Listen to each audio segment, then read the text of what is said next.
Ano ang isang bagay na hindi alam ng maraming tao tungkol sa puno ng niyog? Minsan, may tinatago silang sikretong superfood. Kilalanin ang coconut worm o uod ng niyog. Ano nga ba itong mga coconut worm? Sila ay matataba. Sila ay malambot na uod na matatagpuan sa nabubulok na puno ng niyog. At sa ilang bahagi ng Southeast Asia, isa silang napakasarap na pagkain. Dito sa atin, tinatawag silang butod. Ang maliliit na ito ay puno ng protina at puno rin ng healthy fats at mahahalagang bitamina. Parang natural na protein bar ng kalikasan.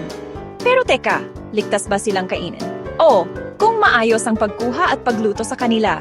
Makikita mo silang inihaw, makikita mo silang prinito o kaya kinakinhilaw na may kaunting asin at sili.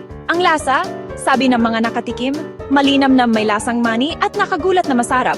Kaya, susubukan mo ba ang Coconut Worm Challenge? Sabihin sa amin sa comments kung susubukan mo itong kakaibang superfood o kung hindi mo talaga kaya. Itag ang isang kaibigan na kailangan makita ang kakaibang food trip na ito.